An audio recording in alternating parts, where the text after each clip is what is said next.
عقل سے کوئی دور کا بھی اس بات کو تعلق نہیں. اس لیے اس کے مختلف پہلو میں آج آپ کے سامنے کھول کر بیان کرنا چاہتا ہوں، کیونکہ عام طور پر جب کوئی غیر احمدی مسلمان احمدیوں کو کہتا ہے کہ تمہارا کیا حق ہے، ہمارے جیسے کیوں بنتے ہو، چھوڑ دو بننا، کیا فرق پڑتا ہے، تمہارا مذہب اور ہے، تمہیں ہم نے غیر مسلم کہہ دیا ہے، تو عام بیچارے جو سادہ لو احمدی ہیں ان کو پوری طرح جواب بن نہیں پڑتا کہ کیا کہیں. دل تو گواہی دیتا ہے کہ بالکل لغو بات کر رہا ہے، لیکن مجلس میں دوسروں کو سمجھانے کی خاطر کھل کر کیا تجزیہ ہونا چاہیے اس کا، کیا اس پر تبصرہ ہونا چاہیے، ان باتوں سے بعض احمدی بہ رہے ہیں. اس لیے تفصیلی تربیت کی خاطر مجھے یہ چیزیں باری باری اختیار لینی پڑ رہی ہیں. منی موضوع کے طور پر ان کو میں چن رہا ہوں باری باری. سب سے پہلی بات تو یہ ہے کہ اگر کسی مذہب کا بھی پیٹنٹ ہو سکتا ہو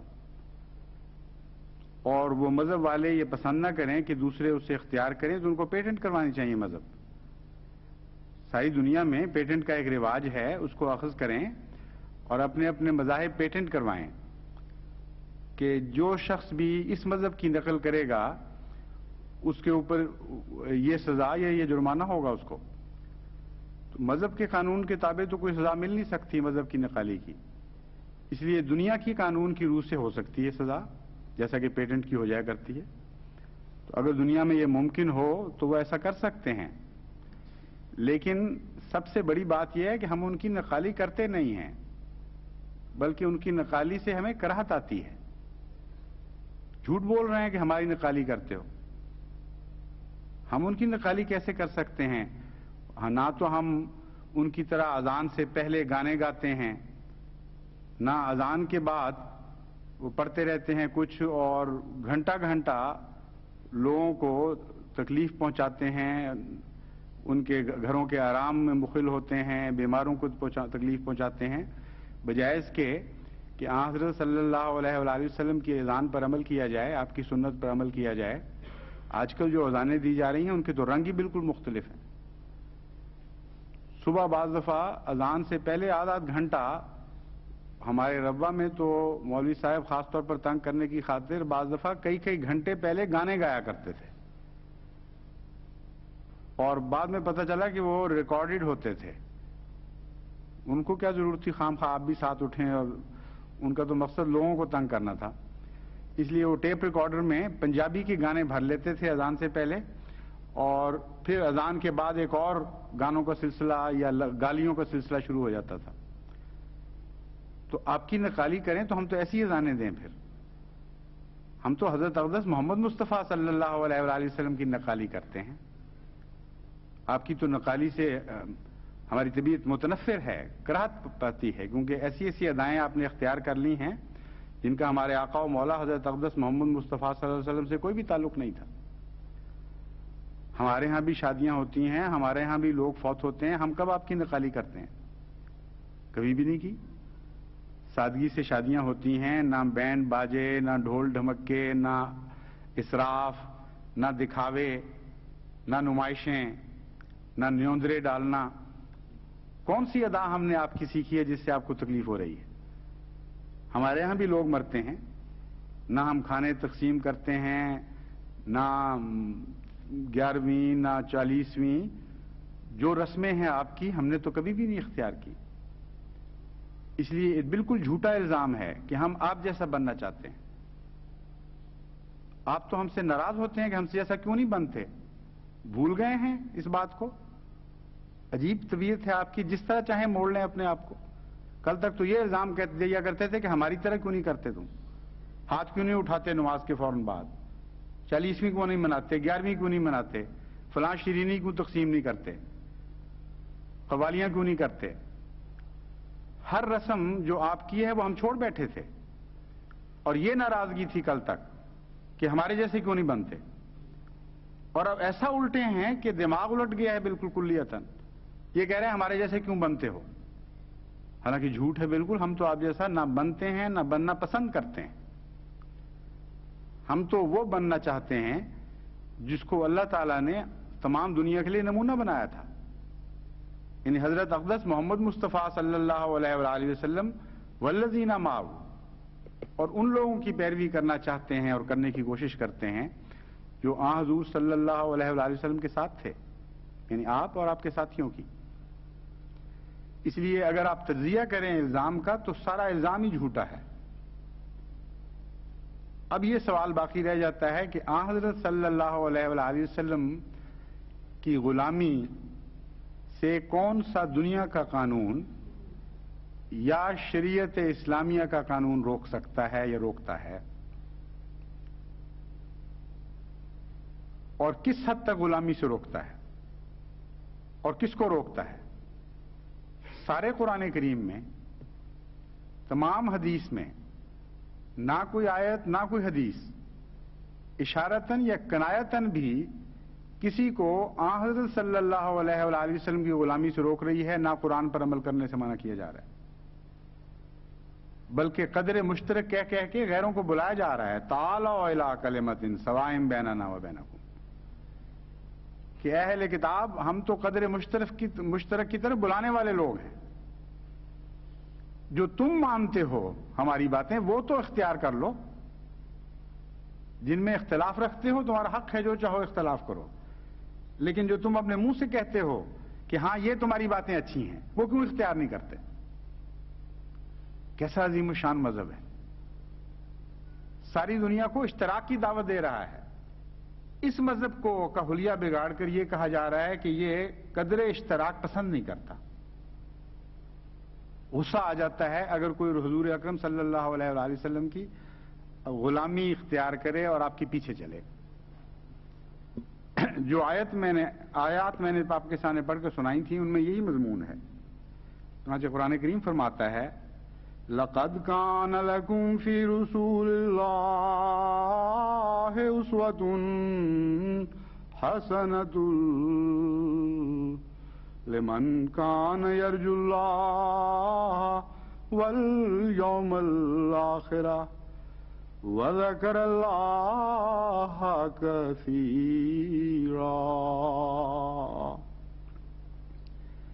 کہ اے لوگو تمہارے لیے اللہ کے رسول یعنی محمد مصطفیٰ صلی اللہ علیہ وآلہ وسلم میں ایک بہت ہی حسین اسوہ بنایا گیا ہے، ایک ایسا خوبصورت نمونہ رکھ دیا گیا ہے کہ اب جو کوئی بھی اللہ کو چاہتا ہے وہ اس اسوے کی پیروی کرے، اور جو یوم آخر کی خواہش رکھتا ہے کہ یوم آخر میں وہ نجات دہندہ شمار ہو، اس کو بھی یہی چاہیے کہ وہ اس اسوے کی پیروی کرے۔ یہاں تو آن حضرت صلی اللہ علیہ وآلہ وسلم کے اسوہ کی پیروی کے لیے نہ مسلمان ہونا شرط قرار دیا گیا، نہ کسی فرقے کی شرط رکھی گئی۔ ایک چیز مذہب کی قدر مشترک جو ہے وہ بیان فرمائی گئی ہے۔ کیسا عظیم کلام ہے، کوئی پہلو نہیں چھوڑتا خیر کا۔ فرمایا من کانا یرجو اللہ لمن کانا یرجو اللہ والیوم الآخر، جو اللہ کو چاہتا ہے اور یوم آخر چاہتا ہے اس کے لیے چارہ نہیں ہے اس کے سوا کہ محمد مصطفیٰ صلی اللہ علیہ وسلم کی پیروی کرے۔ تو جب تک یہ قانون نہ بنائیں کہ اللہ کو چاہنا جرم ہے اور آخرت کے یوم آخرت میں اپنی نجات پانا، نجات ڈھونڈنا جرم ہے، جب تک یہ دو قانون پریسیڈ نہ کریں، پہلے نہ بنائے جائیں، اس وقت تک حضرت محمد مصطفیٰ صلی اللہ علیہ وآلہ وسلم کی غلامی سے کوئی روک ہی نہیں سکتا کسی کو۔ تو آیات پر تبر رکھ کر آپ جو چاہیں کریں، لیکن ہماری گردنیں سے کاٹنے سے پہلے آیات کی گردنیں کاٹنی پڑیں گی، قرآن کریم میں قطر بیوند کرنی پڑے گی، کیونکہ اتنی کھلی کتاب ہے، اتنا واضح کر دیتی ہے اپنے مضمون کو کہ کوئی بھی شک کی گنجائش باقی نہیں چھوڑتی۔ پھر فرماتا ہے ان لوگوں کا ذکر کر کے الذین یتبعون الرسول النبی الامی الذی یجدونہ مکتوبا عندہم فی التوراۃ والانجیل، کہ وہ لوگ جو پیروی کرتے ہیں رسول نبی کی یعنی محمد مصطفیٰ کی جو امی بھی ہے، اور اس کا وہ ذکر پڑھتے ہیں اپنی کتابوں میں، فی التوراۃ والانجیل، تورات میں بھی اور انجیل میں بھی۔ اب الذین یجدونہ مکتوبا عندہم سے مراد صاف پتہ چل رہا ہے کہ اہل کتاب ہیں، کیونکہ مسلمانوں کی دو کتابیں تو نہیں ہیں یہ۔ الذین سے مراد کون ہیں؟ وہ کون لوگ ہیں جو پیروی کرتے ہیں؟ کن کا ذکر چل رہا ہے؟ الذین یجدونہ مکتوبا عندہم فی التوراۃ والانجیل، کہ یہ وہ لوگ ہیں جو تورات اور انجیل میں محمد رسول اللہ صلی اللہ علیہ وسلم کا نام لکھا ہوا دیکھتے ہیں، اور پیشتر اس کے کہ وہ مسلمان ہو جائیں ان کے دل میں حضرت صلی اللہ علیہ وآلہ وسلم کی محبت پیدا ہو جاتی ہے، اور پھر وہ آپ کی پیروی کرتے ہیں، اور اس کے نتیجے میں پھر ایمان ان کو نصیب ہوتا ہے۔ اور حضرت صلی اللہ علیہ وآلہ وسلم ان لوگوں سے کیا سلوک کرتے ہیں، کیا کہتے ہیں ان کو؟ قرآن کریم نے 6 کام بتائے حضرت صلی اللہ علیہ وآلہ وسلم کے۔ جو کوئی بھی حضور اکرم صلی اللہ علیہ وآلہ وسلم کو سے محبت کرنے لگے اور اپنے آپ کو آپ کے حضور پیش کر دے کہ اب جس طرح چاہیں مجھے بنا دیں، میں حاضر ہوں، تو فرمایا امر بالمعروف کرتے ہیں حضور صلی اللہ علیہ وسلم، اچھے نیک کاموں کا حکم دیتے ہیں، اور نہیں عن المنکر کرتے ہیں، برے کاموں سے روکتے ہیں، اور طیبات کو حلال کرتے ہیں، فرماتے ہیں کہ اچھی چیزیں پاکیزہ چیزیں کھایا کرو، اور خبائث کو، گندگی اور بیہودہ چیزوں کو منع فرماتے ہیں کہ یہ چیزیں نہ کھایا کرو، اور بوجھ اتارتے ہیں تمہارے رسم و رواج کے جو بوجھ تم نے اپنے اوپر لاد رکھے ہیں، اور گردنوں کے توق کاٹ کے دور کر دیتے ہیں۔ یہ 6 احسانات ہیں حضرت صلی اللہ علیہ وآلہ وسلم کے، جو آپ کے اسوے میں ملتے ہیں۔ اس کے مقابل پر فرمایا پھر ایمان لے آؤ۔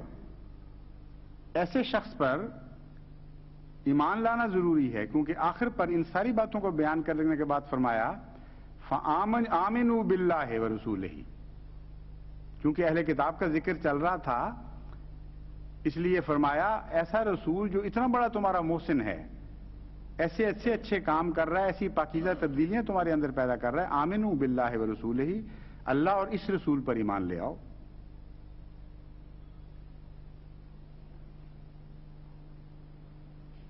الذی یؤمن باللہ وکلماتہ واتبعوہ لعلکم تہتدون، اس رسول نبی امی پر ایمان لاؤ جو اللہ پر ایمان لاتا ہے خود، اور اس کے کلام پر ایمان لاتا ہے، واتبعوہ، اور اس کی پیروی کرو، لعلکم تہتدون، تاکہ تم ہدایت پا جاؤ۔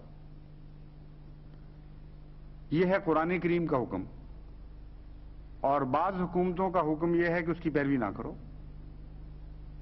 کیونکہ ہمارے نزدیک چونکہ تم مسلمان نہیں ہو، اس لیے ہم یہ حکم دیتے ہیں کہ محمد رسول اللہ صلی اللہ علیہ وسلم کی پیروی نہ کرو ورنہ سزا ملے گی۔ تو آپ کی تو ہم پیروی کرتے ہی نہیں پہلے، نہ ہمیں کوڑی کی پرواہ ہے آپ کی پیروی کی، ہم تو جس کی پیروی کرتے ہیں قرآن میں حکم ہے کہ اس کی پیروی کرو۔ اس لیے یہ دیکھنا پڑے گا کہ اگر پیروی منع ہے تو کس کس جگہ منع ہے، کون کون سی جگہ منع نہیں ہے۔ یعنی حضرت صلی اللہ علیہ وآلہ وسلم جب معروف کا حکم دیتے ہیں، اگر یہ نقالی ہے اور اس سے آپ کو تکلیف ہوتی ہے تو احمدیوں کے لیے پھر یہ جرم ہونا چاہیے کہ وہ سچ بولیں، احمدیوں کے لیے جرم ہونا چاہیے، نہیں عن المنکر فرماتے ہیں رسول اللہ صلی اللہ علیہ وسلم کہ وہ اگر چوری نہ کریں تو یہ جرم ہے۔ جتنی نیکیاں اسلام میں لکھی ہوئی ہیں حضرت اقدس محمد رسول اکرم صلی اللہ علیہ وآلہ وسلم نے اپنی سنت سے کر کے دکھائی ہیں، وہ ساری نقالی ہیں، ان میں سے کون سی ہے جو نقالی نہیں ہے؟ اور جتنی برائیاں منع فرمائی ہیں ان سے بچنا نقالی ہے۔ تو پہلے یہ تو قانون بناؤ کہ پاکستان میں اگر کسی احمدی نے کسی کو گالی نہ دی تو یہ جرم ہوگا، اور اگر کسی احمدی نے کسی کی چوری نہ کی تو یہ جرم ہوگا، اگر قتل نہیں کرے گا تو جرم ہوگا، اگر ڈاکہ نہیں ڈالے گا تو جرم ہوگا، اگر غریبوں کی حق تلفی نہیں کرے گا تو جرم ہوگا، اگر شراب نہیں پیے گا تو جرم ہوگا، اگر سور نہیں کھائے گا تو جرم ہوگا، اگر وہ لوگوں کو حرام نہیں کھلائے گا تو جرم ہوگا۔ ہر نیکی کو قانوناً الٹانا پڑے گا آپ کو، کیونکہ یہ نیکیاں ہم نے حضرت محمد مصطفیٰ صلی اللہ علیہ وآلہ وسلم سے سیکھی ہیں، اور قرآن فرما رہا ہے کہ آپ سے ہی سیکھو گے تم۔ آئندہ کے لیے ہر خیر کا پیمانہ آن حضور کے خم خانے سے ملے گا۔ اس لیے جب باہر کچھ رہا ہی نہیں تو نقالی کے بغیر چارہ ہی کوئی نہیں ہے۔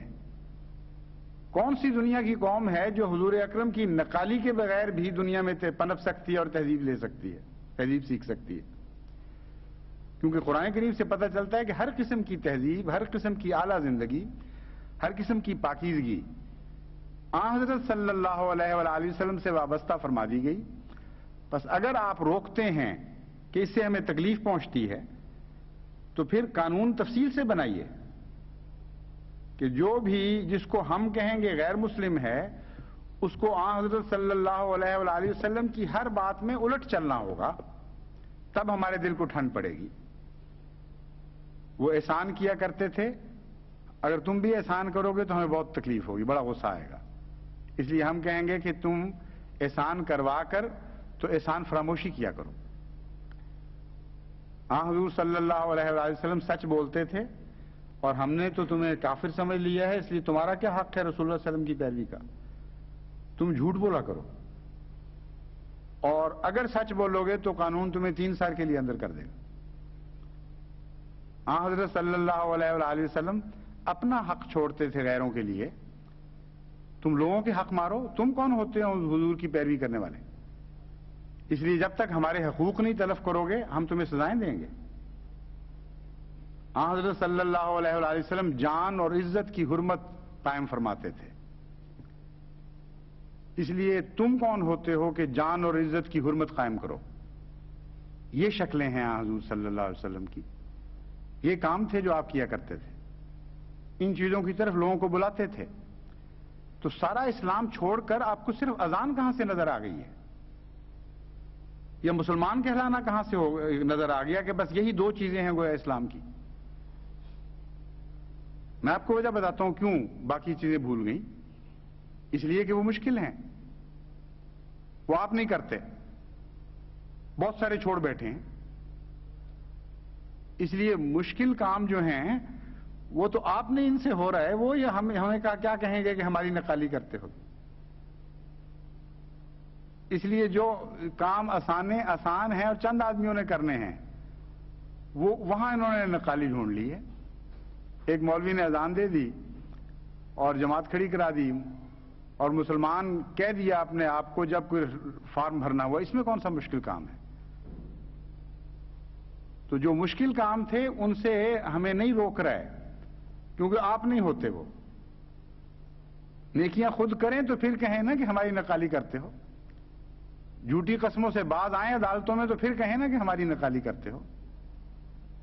ظلم اور سفاکی اور لوگوں کے اموال لوٹنا اور ہر روز قتل و غارت اور چوریاں اور ڈاکے، یہ سارے کام ہو رہے ہیں اس ملک میں جہاں احمدی غیر مسلم ہیں، اور بڑی کثرت سے ہو رہے ہیں۔ تو ان سب کاموں میں ہمیں کیسے روکیں گے؟ کیونکہ اگر وہ روکیں گے تو آپ تو کر نہیں رہے، نقالی کس بات کی ہوگی پھر؟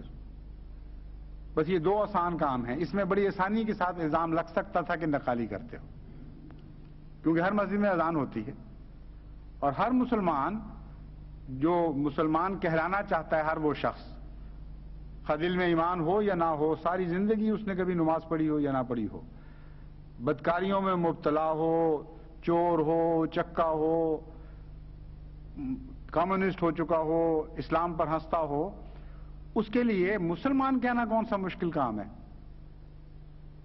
اور اگر اس کے دل میں کوئی تقوی ہی نہیں ہے تو حضرت مسیح موعود علیہ الصلوۃ والسلام کا انکار کرنا اس کے لیے کون سا مشکل ہے؟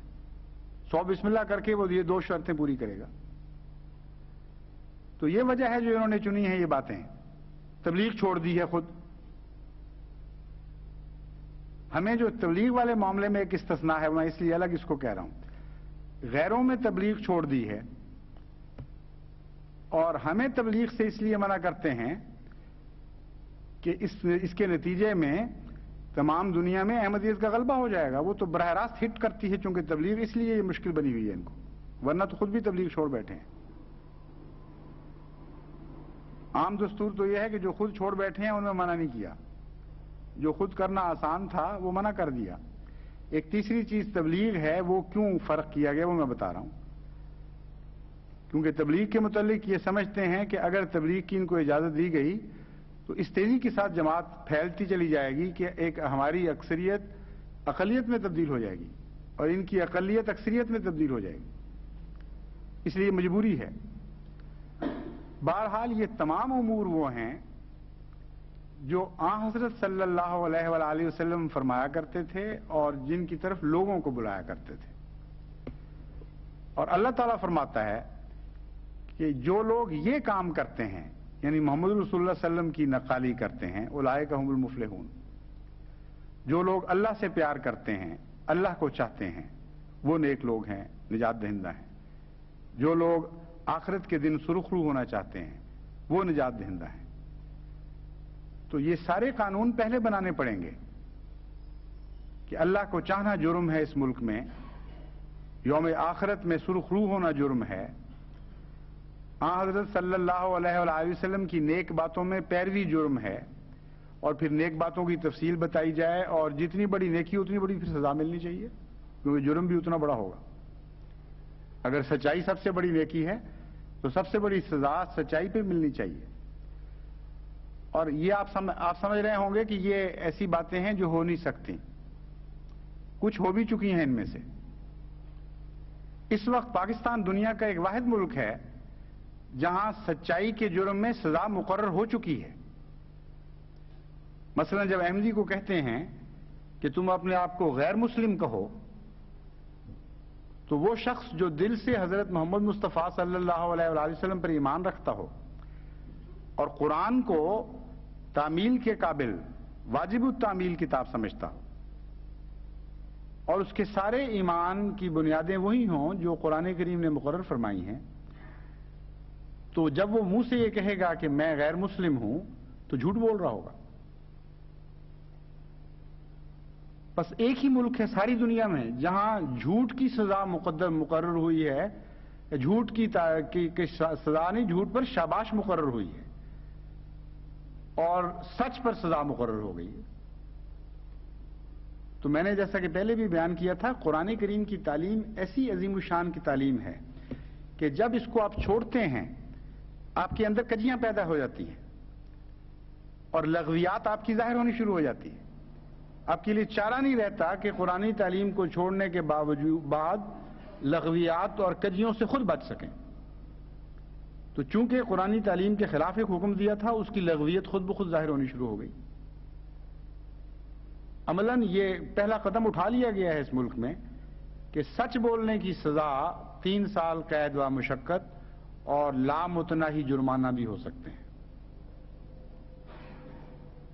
سچ اور جھوٹ کی تعریف اس کے سوا ہو ہی نہیں سکتی کہ جو انسان سمجھتا ہو اس کے خلاف بیان دے.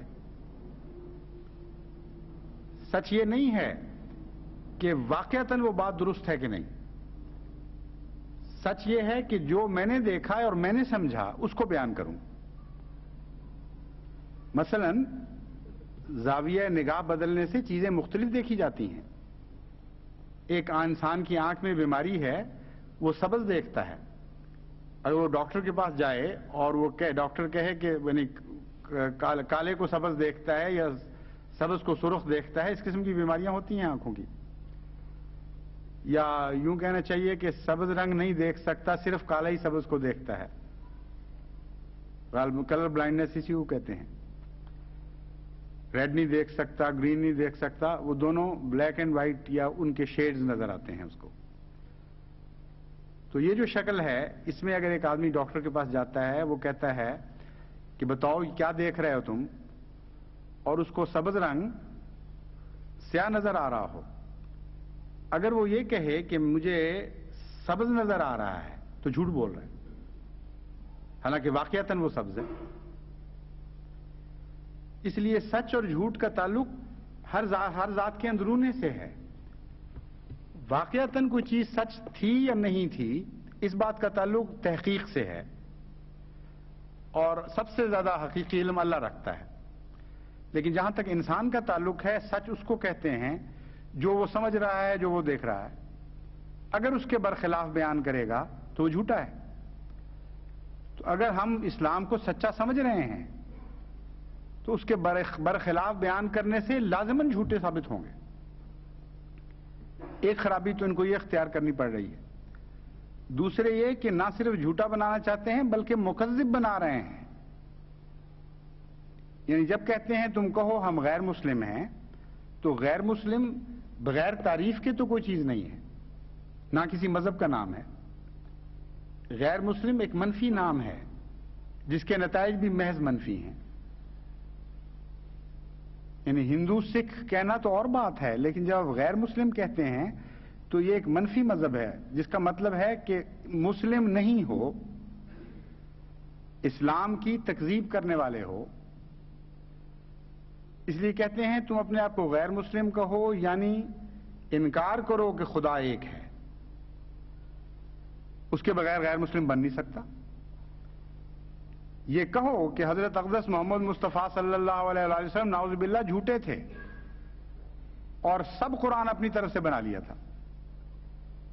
یہ کہو کہ فرشتوں کا کوئی وجود نہیں ہے، نہ جنت جہنم حق ہیں، یوم آخرت سب قصوں کی باتیں ہیں، اور یہ کہو کہ یہ قرآن کیا حقیقت رکھتا ہے، کچھ بھی اس کے معنی نہیں۔ یہ ساری باتیں کہو تب غیر مسلم بنتے ہو۔ اور جب وہ ہمیں کہتے ہیں غیر مسلم کہو اپنے منہ سے، تو صرف یہ نہیں کہتے کہ تم جھوٹ بولو اپنے لیے، وہ کہتے ہیں ان سب سچوں کی تکذیب بھی کرو، ساتھ کاذب بھی بنو، مکذب بھی بنو۔ یہ قانون بنا ہے اس وقت ملک میں۔ کیسے ممکن ہے کہ کوئی احمدی جھوٹ بولے اور پھر مکذب بھی بن جائے؟ لیکن کہتے یہ ہیں کہ ہمیں تکلیف ہوتی ہے۔ یعنی تم اگر کہو میں مسلمان ہوں تو عوام الناس اس سے یہ نتیجہ نکالیں گے غلطی سے بیچارے کہ تم کہہ رہے ہو اللہ ایک ہے، اور تمہارا یہ کہنا کہ اللہ ایک ہے کتنی تکلیف دے گا لوگوں کو۔ کہتے ہیں ہمارے دلوں میں تو آگ لگ جاتی ہے اس بات سے، ہمارا تو اتنا ہمیں تکلیف ہوتی ہے کہ ہمارا دل چاہتا ہے کہ اپنی سینوں کی آگیں تمہارے گھروں میں منتقل کر دیں، اور پھر ہم کرتے بھی ہیں۔ یعنی غیر احمدی علماء کا یہ ہے اصل دعویٰ، کہتے ہیں دیکھ لو ہم سارے پاکستان میں تقریریں کر رہے ہیں کہ ان کے گھروں کو آگ لگا دو، جب تک یہ اپنے آپ کو غیر مسلم نہ کہیں۔ تو گویا سینے کے اندر وہ آگ جو تم نے بھڑکا دی ہے اللہ کو ایک کہہ کر، وہ تو بجھ ہی نہیں سکتی جب تک تمہارے گھروں کو ہم آگ نہ لگا دیں۔ تم کہتے ہو حضرت اقدس محمد مصطفیٰ صلی اللہ علیہ وآلہ وسلم سچے ہیں اور واجب التعمیل ہیں، ان کی پیروی کرنا ضروری ہے۔ کہتے ہیں اتنا بڑا ظلم، ہمیں تو بڑی سخت تکلیف ہوتی ہے کہ کوئی شخص کہے رسول اللہ صلی اللہ علیہ وسلم سچے۔ اس لیے جب تک جھوٹا نہیں کہو گے ہمارے دل کو ٹھنڈ نہیں پڑے گی۔ قرآن کو جھوٹا کہو، فرشتوں کو جھوٹا کہو، یوم آخرت کو غلط کہانی بیان کرو، پھر ہم کہیں گے ہاں الحمدللہ اب تم ہمارے بھائی ہو، اب تمہیں ہم سارے حقوق دیتے ہیں جو پہلے تم سے ہم نے چھین لیے تھے۔ تو قرآن کریم کو چھوڑ کر جب آپ کوئی طریق اختیار کرتے ہیں تو ہر چیز الٹ جایا کرتی ہے۔ اس کو کہتے ہیں کتاب کا کمال، کہ کھیلنے نہیں دیتی اپنے آپ سے۔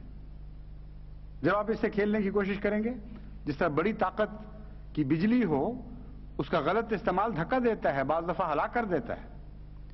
تو قرآن تو اتنی قوی کتاب ہے، اس کے قانون کے مطابق آپ اس کو استعمال کریں تو ایک عظیم الشان طاقت ہے۔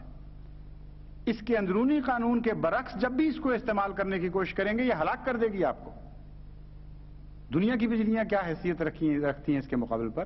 یہ تو وہ کلام ہے کہ اگر پہاڑ بھی جرت کریں اور بڑی بڑی دنیا کی عظمتوں کے پہاڑ بھی ہوں، یعنی بڑی بڑی قومیں ہوں، تو ان کو بھی یہ قرآن پارا پارا کر سکتا ہے ایک جھٹکے میں، اگر غلط استعمال کریں گے تو یہ ہو رہا ہے اس وقت کہ قرآن کریم کی تعلیم کو نہ سمجھنے کے نتیجے میں ہر بات الٹ چکی ہے، ہر بات بے معنی اور لغو ہو گئی ہے، اور جو چیزیں اچھی لگنی چاہیے وہ بری لگنے لگ گئی ہیں، جو بری لگنی چاہیے وہ اچھی لگنے لگ گئی ہیں۔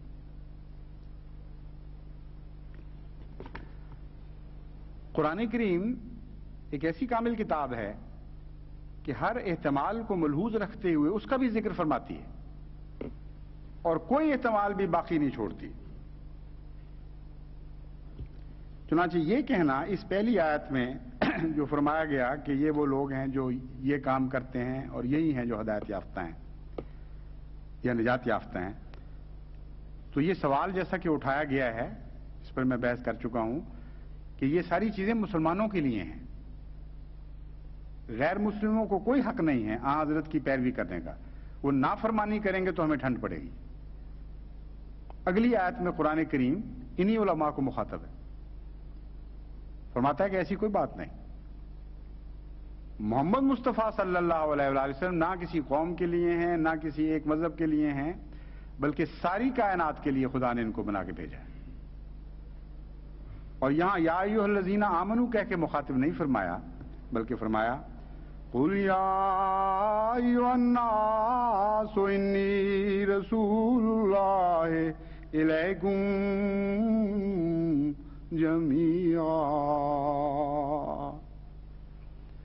جميعا الذي له ملك السماوات والأرض لا إله إلا هو يحيي ويميت.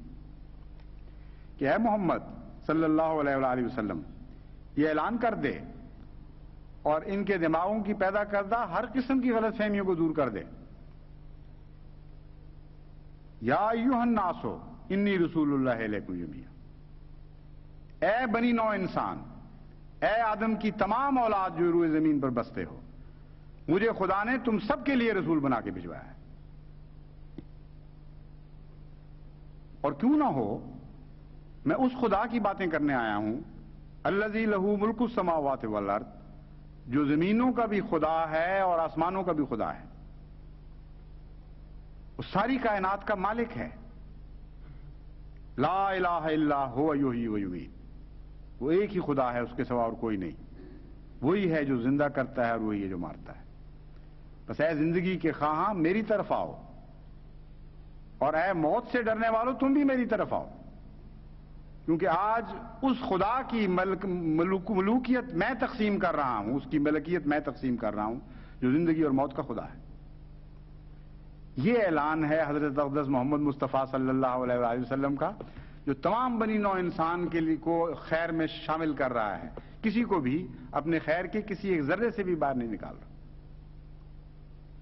تو اگر کوئی توہمہ دل میں تھا بھی، کوئی وہم باقی بھی تھا کہ شاید یہ ساری اچھی باتیں ان لوگوں کے لیے ہیں جن کو ہم مسلمان سمجھتے ہیں، تو اللہ نے فرمایا نہیں، یہ تو سارے انسانوں کے لیے ہیں.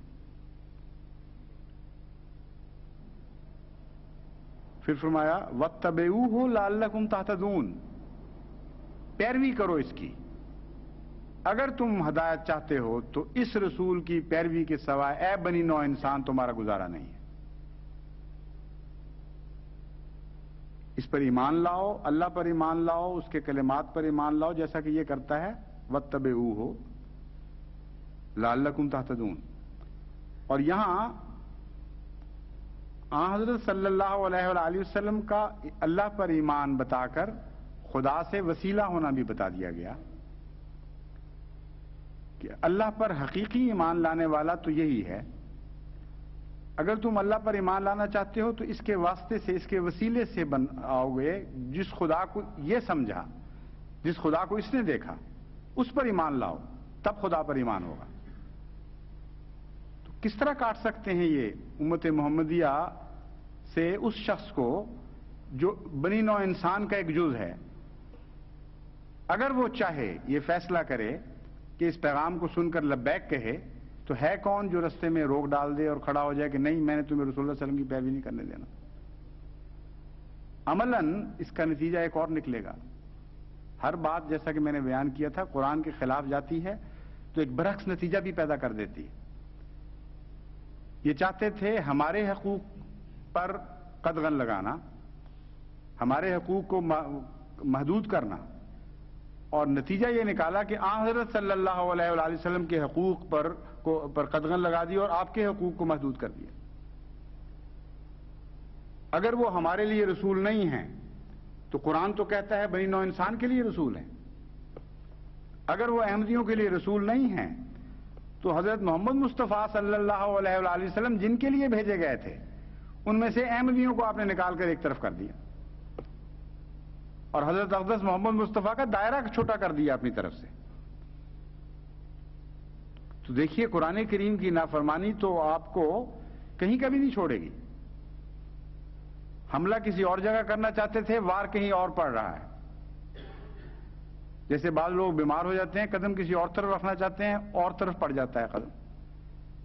تو مخبوط الحواس ہو جاتے ہیں وہ لوگ جو قرآن کریم کی تعلیم اور اس کی روح کو چھوڑ کر پھر کوئی اقدام کرنے کی کوشش کرتے ہیں.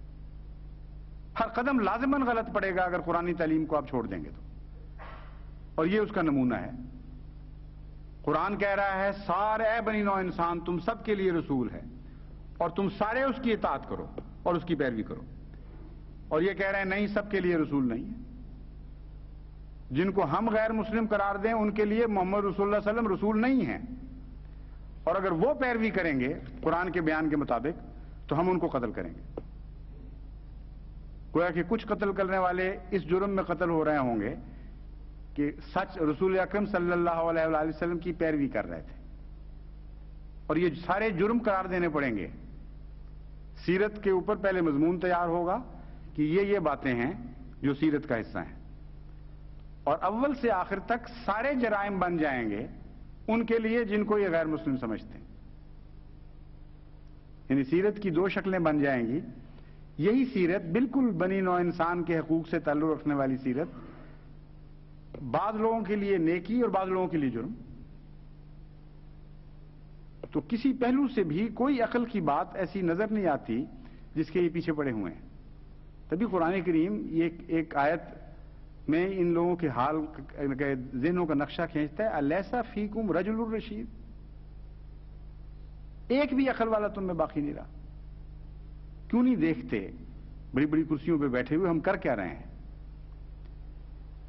بہرحال جہاں تک جماعت احمدیہ کا تعلق ہے وہ تو حضرت اقدس محمد مصطفیٰ صلی اللہ علیہ وآلہ وسلم کا دامن نہیں چھوڑے گی. اور یہ جو لوگ کہتے ہیں کہ میں بار بار کہتا ہوں بڑی شدت اور قوت کے ساتھ کہ لازماً ہم جیتیں گے، کیوں کہتا ہوں؟ اس لیے کہ اب یہ حضرت اقدس محمد مصطفیٰ صلی اللہ علیہ وآلہ وسلم پر حملہ کر رہے ہیں اور قرآن پر حملہ کر رہے ہیں. جس تعلیم سے ہمیں روکتے ہیں وہ قرآن کی تعلیم ہے. جس سنت سے ہمیں باز رکھنے کی کوشش کر رہے ہیں وہ محمد مصطفیٰ صلی اللہ علیہ وآلہ وسلم کی سنت ہے. اور یہ وہ دو ایسی چیزیں ہیں جن کی خدا سب سے زیادہ غیرت رکھتا ہے. ناممکن ہے کہ قرآن پر حملہ کرنے دے خدا ان کو اور چھوڑ دے خالی، اور سنت محمد مصطفیٰ صلی اللہ علیہ وآلہ وسلم پر حملہ کرنے دے اور باز پرس نہ فرمائے. اس لیے ان کا معاملہ تو اب براہ راست خدا سے ٹکر کا معاملہ بن چکا ہے. جہالت کی حد ہے کہ قرآنی تعلیم پر عمل کرو گے تو ہمیں غصہ آئے گا. حضرت صلی اللہ علیہ وآلہ وسلم کی غلامی کا دم بھرو گے تو ہمیں اتنی تکلیف ہوگی کہ جب تک تمہیں مار نہ لیں، تمہیں قتل نہ کر لیں، تمہیں انسانی حقوق سے محروم نہ کر لیں، ہمارا سینہ ٹھنڈا نہیں ہوگا. یہ شکل بن چکی ہے اب. تو اللہ فضل فرمائے جو قوم کی موجودہ حالت ہے یہ بہت ہی خطرناک ہے، اور مظالم میں بڑھتے چلے جاتے ہیں، رکتے نہیں ہیں کسی جگہ. مثلا میں نے آپ کو سنایا تھا باجوہ صاحب وغیرہ کا قصہ کہ کس قدر ان پر ظلم ہوا. یعنی بوڑھے بزرگ گھروں میں بیٹھے ہوئے اس جرم میں ان کو پکڑ کے گھروں سے نکالا گیا کہ آپ ایک مولوی کو اغوا کرنے کی کوشش میں شامل تھے. ان کی عمریں دیکھو، ان کا مقام دیکھو، ان کا سابقہ ریکارڈ دیکھو. تمام دنیا کی پولیس میں سے جو جاہل سے جاہل لوگ بھی ہیں وہ بھی ان باتوں کا خیال رکھتے ہیں. لیکن ایک توقع تھی انصاف کی کہ شاید عدالتوں میں انصاف مل جائے. اب ان کی حالت یہ ہے کہ ہائی کورٹ نے کل ضمانت یہ کہہ کر مسترد کی ہے کہ ہمیں حکومت کی طرف سے حکم آیا ہے کہ ہم اس مقدمے کو تم سے لے کر فوجی عدالت میں دینا چاہتے ہیں، اس لیے تم بااختیار ہی نہیں ہو کسی ضمانت کو قبول کرنے. یعنی صاف معلوم ہوتا ہے کہ اس مقدمے میں کچھ بھی نہیں ہے، جھوٹ ہی جھوٹ ہے. لیکن یہ فیصلہ کر چکے ہیں کہ ہم نے ظلم سے باز نہیں آنا. اس لیے کب تک خدا ان کو ظلم کی اجازت دیتا ہے یہ تو ہم نہیں کہہ سکتے، لیکن ہر قدم صفاقی کی طرف اٹھ رہا ہے یہ ہم کہہ سکتے ہیں. اور کب اللہ تعالیٰ کی طرف سے وہ تقدیر ظاہر ہوگی جو مجرموں کے حق میں ہمیشہ ظاہر ہوا کرتی ہے یہ بھی ہم نہیں کہہ سکتے. لیکن یہ جانتے ہیں کہ جب تک اللہ ہمیں آزمائے گا ہم صبر کا دامن ہاتھ سے نہیں چھوڑیں گے اور مسلمین کہتے ہوئے جان دیں گے، راضی برضا رہتے ہوئے اپنا سب کچھ لٹائیں گے. ایک بھی ایسا احمدی نہیں ہوگا انشاءاللہ تعالی جو خدا تعالیٰ پر شکوہ کرتا ہوا مر رہا. وہ مالک ہے، لہو ملک السماوات والارض، ہم تو اس پر ایمان لائے ہیں. اس لیے جب تک چاہتا ہے اپنے بندوں کو آزمائے گا، ہم انشاءاللہ تعالی غلامی کی ساری شرطیں پوری کریں گے. یہ بات کبھی نہ چھوڑیں اپنے ہاتھ سے. صبر حضرت اقدس محمد مصطفیٰ صلی اللہ علیہ وآلہ وسلم سے سیکھیں، اور جس طرح آپ نے صبر کیا ہے ویسا صبر کریں. اس صبر کے دوران کئی لوگ ہیں جو مظلومی کی حالت میں مرے تھے، کتنے ہی تھے جو تکلیفیں برداشت نہ کر کے جان دے گئے پیشتر اس کے کہ فتح مکہ ہوتی. امر واقعہ یہ ہے کہ آن حضرت صلی اللہ علیہ وآلہ وسلم کی زندگی کے تقریباً تمام دن ہی صبر میں گزرے ہیں. فتح مکہ کے بعد تو 1 سال صرف آپ زندہ رہے اس دنیا میں اور پھر جلد وصال ہو گیا. اور مدینہ کا دور بھی تو مظلومیت کا دور تھا. ادھر سے حملے ہو رہے تھے غیروں کی طرف سے، ادھر سے گھر کے اندر یہودی ریشہ دیوانیاں کرتے تھے، کہیں زہر دیا جاتا تھا، کہیں چکی کے پاٹ پھینکے جاتے تھے اوپر سے، کہیں مسلمان عورتوں کی بےعزتیاں کی جاتی تھیں اور دکھ دیا جاتا تھا حضور صلی اللہ علیہ وسلم کو. تو ساری زندگی دکھوں میں کٹی. آخری جو 1 سال یا 1.5 سال کی زندگی ہے وہ ہے جس کو آپ کہہ سکتے ہیں کہ یہ امن کا دور آیا تھا. لیکن کلیتاً امن کا وہ بھی نہیں تھا، کیونکہ بہت سے بعض غزوے اس کے بعد ہوئے ہیں اور ہر طرف سے بے اطمینانی کی خبریں بھی ملتی تھیں. تو اسوہ رسول کو اگر آپ سختی سے پکڑ لیں، یعنی بڑی مضبوطی کے ساتھ اس پر کار بند ہو جائیں، تو پھر آپ کا کوئی بگاڑ نہیں سکے گا. ہم میں سے بعض ایسے بھی ہوں گے جو بیچارے فتح کی تمنا لیے ہوئے اس دنیا سے رخصت ہو جائیں گے، مگر مرتے وقت ان کو راضی برضا رہنا چاہیے اور ان کی ان نیکیوں کے بدلے، ان کی ان بھلائیوں کے صدقے ایسی نسلیں آنے والی ہیں جو فتح میں آنکھیں کھولیں گی اور وہ سوچ بھی نہیں سکیں گی کہ ہمارے ماں باپ نے کیسی دردناک قربانیاں دی تھیں اس فتح کے لیے. اس لیے یہ تو بہرحال ہوگا کہ جس شخص نے قرآن پر ہاتھ ڈالا ہے وہ لازماً ہاتھ کاٹا جائے گا. جس نے محمد مصطفیٰ صلی اللہ علیہ وآلہ وسلم کے فیض کو محدود کرنے کی کوشش کی ہے اس کے فیض کے چشمے سوکھیں گے. محمد رسول اللہ علیہ وسلم کے فیض کے چشمے کو کوئی سکھا نہیں سکتا. اس لیے لازماً ان کے مقدر میں حسرتناک شکست ہے، اس کے سوا کچھ نہیں. یہ یقین آپ رکھیں، کیونکہ اس کے لیے ساری تاریخ ہمیں بتا رہی ہے کہ ایسا ہی ہوتا ہے، ایسا ہی ہوگا. ہاں چند آدمی بیچارے جو پہلے وفات پا جائیں یا ان کے دکھوں کی تاب نہ لا کر جانے دے دیں، ان کا معاملہ ان کے خدا کے ساتھ ہے. میں تو صرف اتنا کہہ سکتا ہوں، ایک سانس بھی مرتے وقت تک احمدی کا ناشکری کا نہیں ہونا چاہیے. راضی برضا رہتے ہوئے، ہنستے ہوئے اپنے رب سے مخاطب کرتے ہوئے جان دے کہ اے خدا میں تیرے بندوں کی طرح رہا، تیرے بندوں کی طرح جان دے رہا ہوں، تو مجھے اپنے بندوں میں لکھ لے اور آج مجھ سے وہ پیار کا سلوک فرما جس کا تو نے قرآن میں وعدہ دیا تھا. اے میرے بندو، تم نے بندگی کا حق ادا کر دیا، فادخلی فی عبادی وادخلی جنتی، آؤ اب میرے بندوں کی جنت میں داخل ہو جاؤ جو میری جنت ہے.